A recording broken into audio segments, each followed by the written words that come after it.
Number 14, when you do the inequalities, you're looking for critical values so you know where to test. And the first thing is, for critical values, the denominators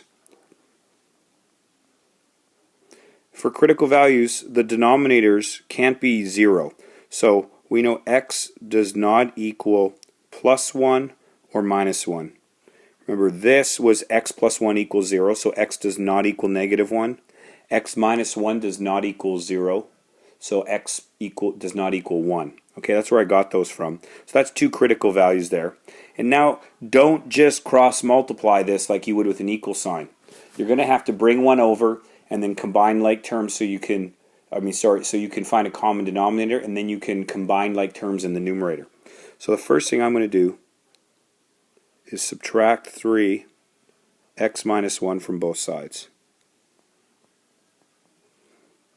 And that gives you 2 over x plus 1. I'm going to put minus 3 over x minus 1.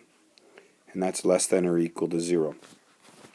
The other place I forgot to mention where you get critical values is when the numerator is equal to 0. So let's combine like terms here.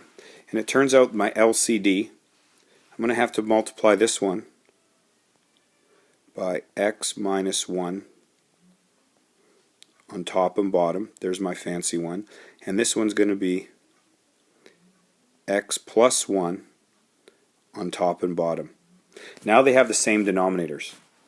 So that allows me to go negative 3 x minus 3. So remember, there's a negative on this 3, so it's negative 3x minus 3. And the other one is going to be 2x and negative 2. Okay, so I get a total here.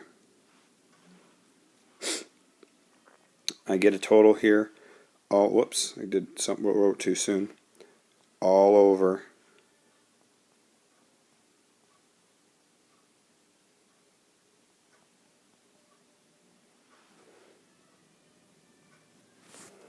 and so that's when I do the simplification, I get negative x minus 5 is over, I'm just going to say x squared minus 1. Then I don't have to keep writing as much. So I'm going to set this equal to 0. Now notice there's an equal sign here. That means we're allowed to be that one. That one's going to be an equal sign. We're allowed to be it. So negative x equals 5. So I'm using this right here. That means x equals negative 5.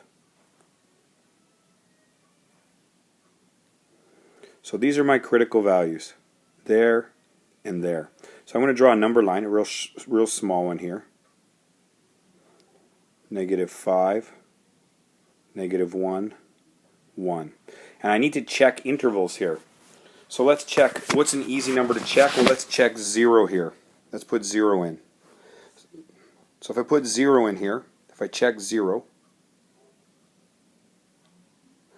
the fraction becomes 2 over 1 is less than or equal to 3 over negative 1.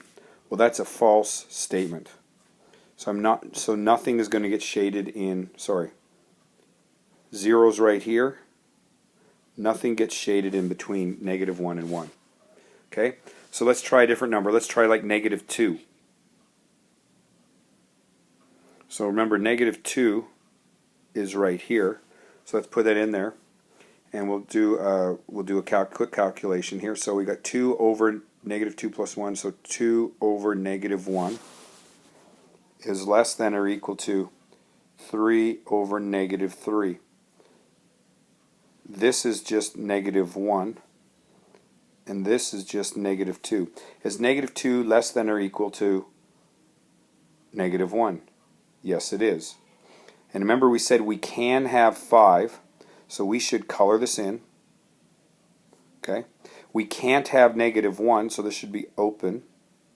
So I'm going to shade right there. The other thing is we can't have 1. Whoops. We can't have 1 as well. That should be open. So now I've got that. I'm going to try the number 2. So let's try the number 2 right here. Okay, so this was negative 2. I'm going to try 2. And when I do 2, I get 2/3 is less than or equal to 3/1. And that turns out to be true as well, so I'm going to shade it this way. Now you can try something here that doesn't work as well. So there's my answer there. My answer is between -5 and -1, including -5, and greater than 1. So if I was to write this with an inequality, here I'll do it in purple.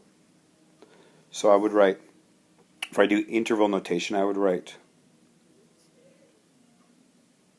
-5, -1, union 1, infinity.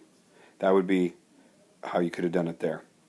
Or you could have done x is greater than or equal to -5 but less than -1, and I guess it's an or x is greater than 1. Okay, those are all acceptable answers as well.